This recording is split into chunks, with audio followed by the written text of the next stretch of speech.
जय Hind everyone. Sai lab में हमारे पास some general purpose functions already available होते हैं, जैसे कि CLC function, CLF function, type function. ये फंक्शंस जिन्हें हम इनबिल्ट फंक्शंस के नाम से भी जानते हैं, इनकी फैसिलिटी हमें साई लैब ऑलरेडी प्रोवाइड करता है और इन फंक्शंस का इस्तेमाल हम अपनी नीड के अकॉर्डिंग जहां चाहे वहां कर सकते हैं। कभी कभी ऐसा होता है कि इन बिल्ट इन फंक्शंस के अलावा भी कुछ नए फंक्शंस की जरूरत हमें पड़ती है during solving some numerical problems. तो साई लैब हमें ये फैसिलिटी भी प्रोवाइड करता है कि हम इन बिल्ट इन फंक्शंस के अलावा भी नए फंक्शंस, जिन्हें कि हम यूजर डिफाइंड फंक्शंस भी कहते हैं, उन्हें हम साई लैब में क्रिएट कर सकते हैं, उन्हें सेव कर सकते हैं और इन फ्यूचर उसका इस्तेमाल कर सकते हैं फॉर सॉल्विंग न्यूमेरिकल प्रॉब्लम्स। तो आज के लेक्चर में मेनली हम यही सीखेंगे कि इन यूजर डिफाइंड फंक्शंस को कैसे क्रिएट करना है इन साई लैब, उन्हें सेव करना और उनका इस्तेमाल करना फॉर सॉल्विंग न्यूमेरिकल प्रॉब्लम्स, वो भी आज के लेक्चर में हम सीखने वाले हैं और ये सारी चीजें हम एग्जांपल्स के जरिए भी सीखेंगे। तो आज हम बात करने वाले हैं यूजर डिफाइंड फंक्शंस के बारे में कि ये फंक्शंस कैसे क्रिएट होंगे और कैसे इनका इस्तेमाल करेंगे हम while solving numerical problems in Sai lab. तो सबसे पहले बात करते हैं फंक्शंस की। मैथमेटिक्स में जब भी हम फंक्शंस की बात करते हैं, इन पर्टिकुलर मान लीजिए हमने कोई फंक्शन f लिया ऑफ सिंगल वेरिएबल x, तो इस बात को हम कुछ इस तरह से रिप्रेजेंट करते हैं y इक्वल fx। ठीक, कुछ इस तरह जनरली हम रिप्रेजेंट करते हैं a function f of variable x। यहाँ पर जो हमारा x वेरिएबल है, इसे हम इंडिपेंडेंट वेरिएबल या इनपुट वेरिएबल भी कहते हैं। क्यों? क्योंकि x की वैल्यू जो है वो विथ इन अ रेंज हम अपने हिसाब से कुछ भी असाइन कर सकते हैं और इसीलिए इसे इंडिपेंडेंट या इनपुट वेरिएबल कहते हैं। यहाँ पर जो हमारा वेरिएबल y है, इसे डिपेंडेंट वेरिएबल या आउटपुट वेरिएबल कहते हैं, क्योंकि y की वैल्यू जो है वो डिपेंड करती है on the value of x। अगर हम x की कोई पर्टिकुलर वैल्यू प्रोवाइड करते हैं तो हमें उसके करस्पॉन्डिंग y की एक पर्टिकुलर वैल्यू मिलती है according to the formula which we have defined for the function f। Okay, तो इसलिए y को हम आउटपुट वेरिएबल कहते हैं। f जो है हमारा वो फंक्शन है defined for variable x। Okay, तो एक एग्जांपल ले लेते हैं। जैसे मान लीजिए हम ट्रिग्नोमेट्रिकल टेंजेंट फंक्शन की बात करते हैं, जिसे कुछ इस तरह से हमने रिप्रेजेंट किया है y इक्वल 10x। तो यहाँ पर आप देख रहे हैं x हमारा जो है वो है इंडिपेंडेंट वेरिएबल या इनपुट आर्गुमेंट। जब हम x की कोई पर्टिकुलर वैल्यू देते हैं with in a given range, तो हमें रिजल्ट में y एज एन आउटपुट मिलता है for that depending on that value of x। तो यहाँ पर y आउटपुट आर्गुमेंट है and x is input argument. Okay, Sai lab में जब हम किसी यूजर डिफाइंड फंक्शन को डिफाइन करते हैं तो उसको लिखने का एक पर्टिकुलर तरीका या रूल होता है। तो चलिए सबसे पहले हम देख लेते हैं syntax of a user defined function in Sai lab. ठीक, तो सिंटैक्स समझने के लिए पहला केस हम जो लेंगे, उसमें हम एक फंक्शन लेंगे जिसका नाम हमने रखा है माई फंक्शन, और यहाँ पर हम एक ही इनपुट एंड एक ही आउटपुट आर्गुमेंट्स को लेकर चलेंगे। तो देख लेते हैं कि इस तरह के फंक्शन को क्रिएट करने के लिए क्या सिंटैक्स है हमारा साई लैब में। तो सिंटैक्स में सबसे पहले हम जो लिखते हैं वो है फंक्शन।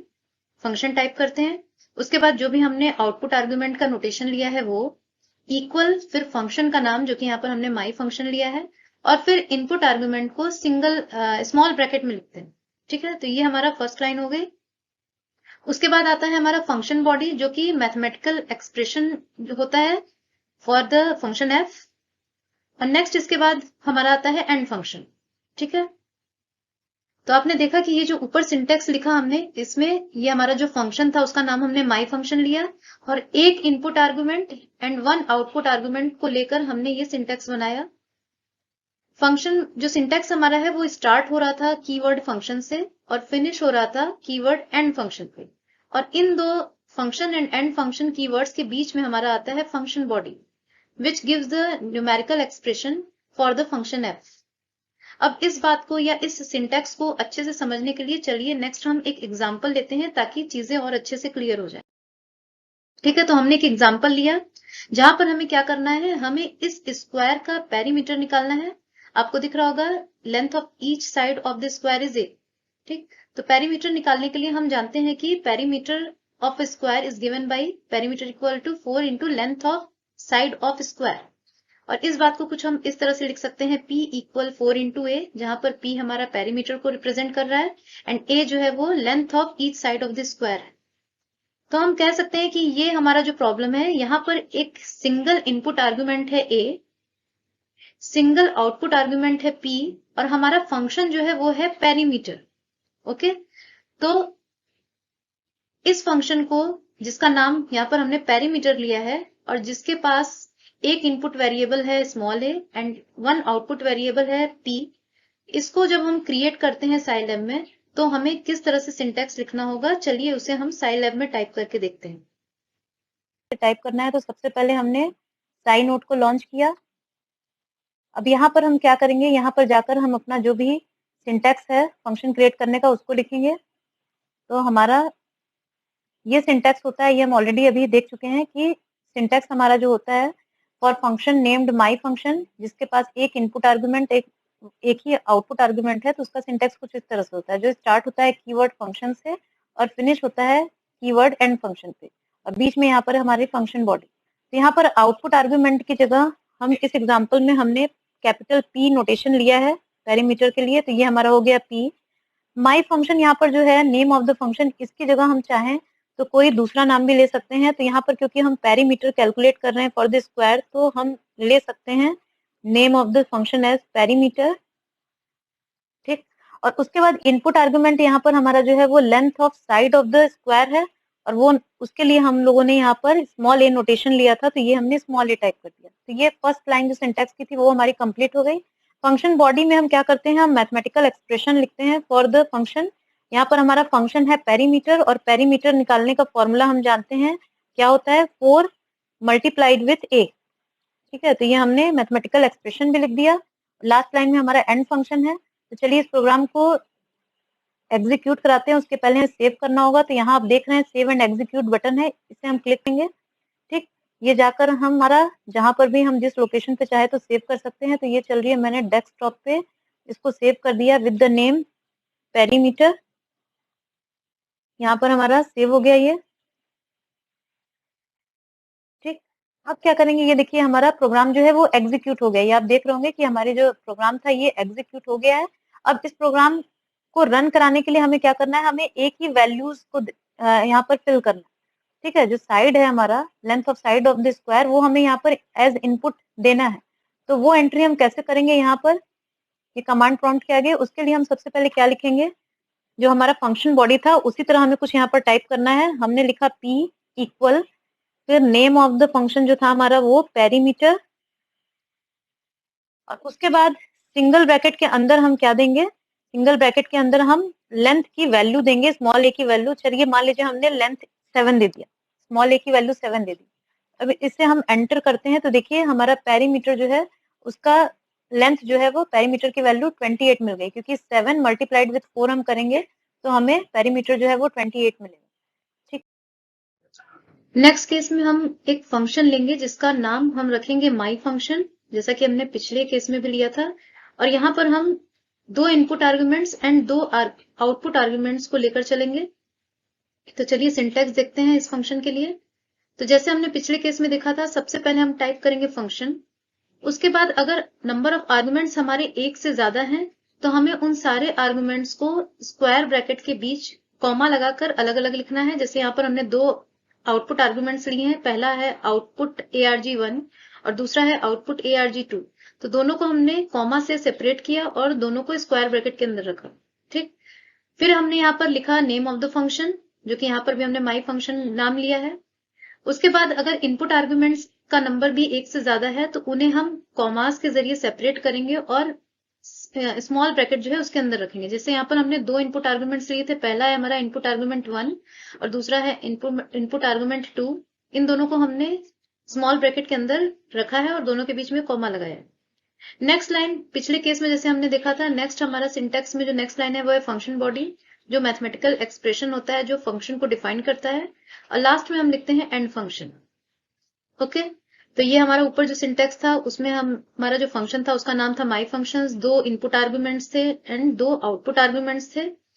फंक्शन हमारा जो सिंटैक्स था वो स्टार्ट हो रहा था कीवर्ड फंक्शन से, फिनिश हो रहा था कीवर्ड एंड फंक्शन पे, और इन दोनों के बीच में हमारा है मैथमेटिकल बॉडी। चलिए इसको भी एक एग्जाम्पल के जरिए समझ लेते हैं इस सिंटैक्स को। मान लीजिए हमारे पास एक, यहाँ पर देख रहे होंगे आप, एक रेक्टेंगल है जिसकी लेंथ जो है वो उसका नोटेशन हमने स्मॉल एल से लिया है और ब्रेथ जो है स्मॉल बी से लिया है। और हमें इस रेक्टेंगल का पेरीमीटर निकालने के साथ साथ इसका एरिया भी हमें कैलकुलेट करना है। ठीक है, तो यहाँ पर हमें पेरीमीटर भी निकालना है और साथ ही साथ एरिया भी कैलकुलेट करना है। तो हम सभी जानते हैं कि पेरीमीटर ऑफ ए रेक्टेंगल जो है उसका फॉर्मूला कुछ होता है, perimeter equal two into length plus breadth with in a bracket. और एरिया निकालने का फॉर्मूला हमारा होता है area of rectangle equal length into breadth. ठीक है, जिसे कुछ हम शॉर्ट में लिख सकते हैं capital A equal L multiplied with B. ठीक, तो यहाँ पर हम देख रहे हैं हमारे पास दो दो इनपुट आर्गुमेंट है और वो दो इनपुट आर्गुमेंट क्या है, length L and breadth B of the rectangle. और साथ ही साथ यहाँ पर हमारे पास दो आउटपुट्स चाहिए हमें, यानी पेरीमीटर भी चाहिए और एरिया भी चाहिए। तो दो आउटपुट आर्गुमेंट्स हैं capital P and capital A. ठीक है, तो यहाँ पर हम साई लैब में हमें दो आउटपुट अगर चाहिए तो उसके लिए हमें दोनों आउटपुट के लिए अलग अलग से फंक्शन क्रिएट करने की जरूरत नहीं है। एक साथ ही हम दोनों आउटपुट आर्गुमेंट्स को सिंगल एक फंक्शन क्रिएट करके वहां से कैलकुलेट कर सकते हैं। तो चलिए इस चीज को हम एक एग्जाम्पल के जरिए समझ लेते हैं। हमने साई लैब लॉन्च किया साई नोट। इसी में जाकर हम जो हमारा सिंटेक्स था for two output and two input argument उसे हमने टाइप किया। ठीक है, तो ये कुछ इस तरह से हमारा सिंटेक्स था, जहाँ पर हमारा जो फंक्शन है उसका नेम हमने माई फंक्शन लिया था। दो आउटपुट आर्गुमेंट हैं जिनको स्क्वायर ब्रैकेट के अंदर लिखना है और दो इनपुट आर्गुमेंट हैं जिन्हें स्मॉल ब्रैकेट के अंदर लिखना है और इनके बीच कॉमाज होने चाहिए। तो यहाँ पर हमने जो एग्जाम्पल अभी लिया था उसमें हमारे जो दो आउटपुट आर्गुमेंट थे वो थे पेरीमीटर एंड एरिया। तो यहाँ पर हम आउटपुट आर्गुमेंट्स जो हमारे हैं उनको टाइप करेंगे सबसे पहले। तो ये हमारा हो गया capital P for perimeter, comma लगाया, और एरिया के लिए कैपिटल ए, दोनों को स्क्वायर ब्रैकेट के अंदर लिखा हमने। यहाँ पर इनपुट आर्गुमेंट की जगह हमारे पास length and breadth of the rectangle चाहिए। ठीक, तो यहाँ पर इनपुट आर्गुमेंट्स हमारे होंगे एल कॉमा बी, इसको हमने स्मॉल ब्रैकेट के अंदर लिखा। यहाँ पर फंक्शन का नाम हम, क्योंकि हमें पेरीमीटर एंड एरिया दोनों कैलकुलेट करना है, तो चलिए हम नाम दे देते हैं पेरी एरिया।